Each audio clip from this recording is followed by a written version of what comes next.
ನಮಸ್ಕಾರ. ಸುದ್ದಿ ಈ ದಿನಕ್ಕೆ ಸ್ವಾಗತ. ನಾನು ಸಬಾ ಹಕೀಂ. ಪ್ರಮುಖ ಸುದ್ದಿಗಳನ್ನು ನೋಡೋಣ. ಮೊದಲಿಗೆ ಹೆಡ್ಲೈನ್ಸ್.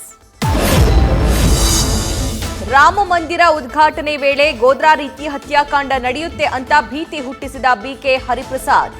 ಕಾಂಗ್ರೆಸ್ ನಾಯಕನ ಮಾತಿಗೆ ಕೇಸರಿ ಕಲಿಗಳು ಆಕ್ರೋಶ. ಈ ರೀತಿ ಮಾಹಿತಿ ಬಂದಿಲ್ಲ ಅಂದ್ರು ಗೃಹ ಸಚಿವ ಪರಮೇಶ್ವರ್.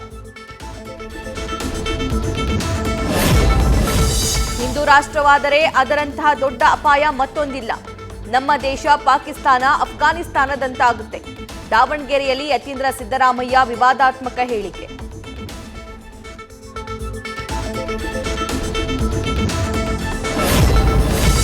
ಬಲರಾಮನ ಪ್ರತಿಷ್ಠಾಪನೆಯೊಂದು ಪ್ರಧಾನಿ ಮೋದಿ ಇಡೀ ದಿನ ಉಪವಾಸ ವ್ರತ. ಪ್ರತಿಷ್ಠಾಪನೆಗೂ ಮುನ್ನ ಸರಯೂ ನದಿಯಲ್ಲಿ ಸ್ನಾನ ಮಾಡಿ ವಿಶೇಷ ಪೂಜೆ. ರಾಮ ಮಂದಿರ ಉದ್ಘಾಟನೆಗೆ ರಜನಿಕಾಂತ್ಗೆ ಆಹ್ವಾನ.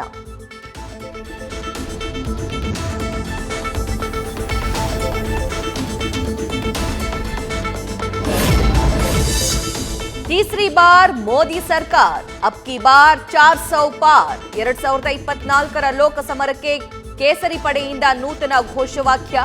ಮೂರನೇ ಬಾರಿ ಪ್ರಧಾನಿ ಮಾಡುವುದೇ ಗುರಿ ಎಂದು ಪರೋಕ್ಷವಾಗಿ 6 ಕ್ಷೇತ್ರದ ಬೇಡಿಕೆ ಪುನರುಚ್ಚರಿಸಿದ ದಳಪತಿ.